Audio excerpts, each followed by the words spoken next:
Death is not a distant horizon, but a cliff's edge. We approach it every day. We breathe, we eat, we go to sleep. The certainty of our extinction, whether soon or sudden or silently creeping upon us, demands more than passive reflection. Very few people take time to think what philosophy they require and what ruthless immediacy should they engage in when they are facing a death or when they are alive today. Here we want to forge today, in the fire of a single truth, the issue of the immediacy of death. That you are already dying. Are you ready? Do not be sure about what will happen, but think about it seriously.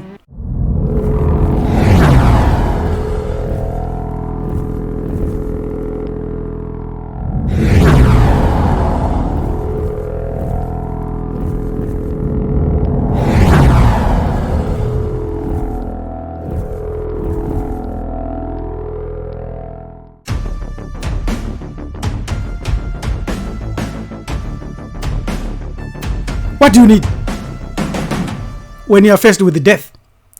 You need applied correct information, because applied correct information is the only unyielding antidote to existential desperation.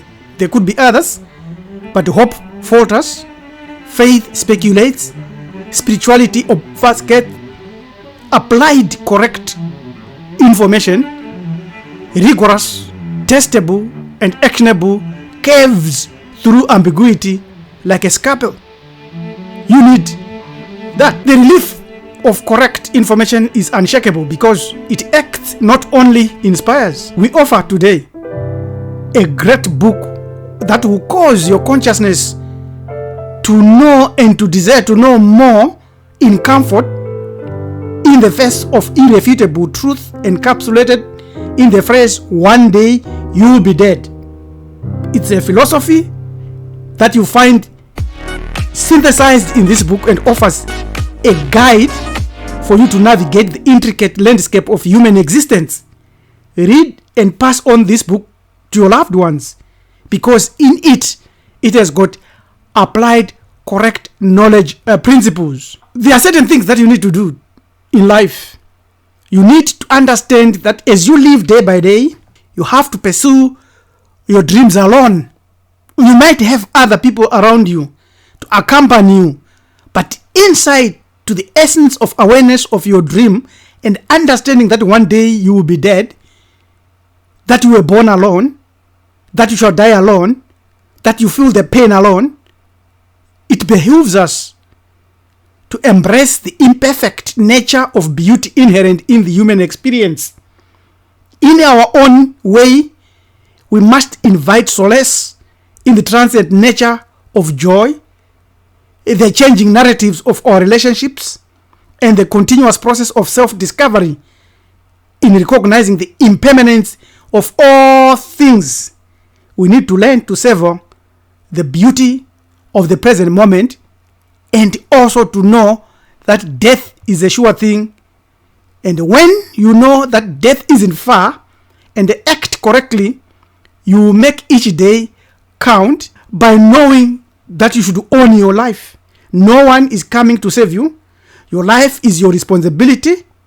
Blame no one. Rescue those that are willing to be helped and that are willing to help you too. Be selfish with your choices. Be thoughtful about the consequences of what you focus over. Do not focus much on complaining, but make sure you are connected to groups like Manifesto Family Network that have got plenty of resources in which many of them applies to the principles of the essence of transience. Life by its very nature is ephemeral. The brevity of our mortal journey stands in stark contrast to the seemingly infinite dimensions of the cosmos. In face of this reality, we need to encapsulate everything. We need to confront the temporality of our existence and be compelled day by day to ponder the significance which we imbue into the limited moments which we possess today in the essence of transcendence. We need to engage in critical truths. Death is inevitable, but decay is also optional. You need to master your body biology. The grim irony is that while we possess and we fight to understand the mystery of death, we ignore the certainty of decay. Our DNA, our bloodline, our totems, our physicality isn't a prophecy to be fulfilled. It's a blueprint of how to live now in this moment. Corporations peddle superfoods, detoxing teas, herbs, and anti-aging miracles, but they have weaponized these with fear of and sell mortality. Meanwhile, as they herald breakthroughs, chronic diseases rooted in metabolic ignorance kill over 84% of human beings prematurely. It is time that we select a philosophy that we need to face on every day of our lives. Choose your way of life wisely. We cannot prove the afterlife exists other than that we can prove this. For centuries, colonizers weaponized their gods to dehumanize us, calling our ancestors heathens, while stealing our lands, our resources, our labor, as well as our legacy. Mostly these Europeans arrived parched and desperate on African shores. Our forefathers offered them water, not conversion, shelter, not subjugation. Ubuntu, I am because we are. They taught the communities to transcend any individual differences or any fears towards these strangers. Our ancestors' walk amongst us was connected to love and desire for others. Yet Islam, Judaism, and Christianity never reciprocated. It ushered death, destruction, and slavery. And unfortunately, many of our brothers today are buried under the guise and the umbrella of these religions. Their souls taken and their lives spanned, and nothing they will achieve in the afterlife, if ever there is an afterlife. Why should you gamble on foreign religions that cast our skin yet copied our rights? Our ancestors in the river Nile, in the valleys, mapped out the Duat afterlife millennia before Christ's resurrection. Our ancestors in West Africa, the Yorubas, and many others spoke of reincarnation Atuma before Hindus wrote the Vedas. Our ancestors needed no salvation. They engineered resilience. They didn't hope for paradise. They built it here through communal care, environmental stewardship, and the rights that turned the dead into guardians. Colonizers brought Bibles and chains, guns and machetes and laws, but we gave them Ubuntu. Their mistake was assuming that we needed their heaven. No, not at all. Our daily life mirrors our afterlife because of ancestral accountability. Live not in fear of hell, but as a living monument to those before you. Ubuntu says the dead are not dead. You will not die in that sense of death given and promulgated by these commercial religions and enslaving religions.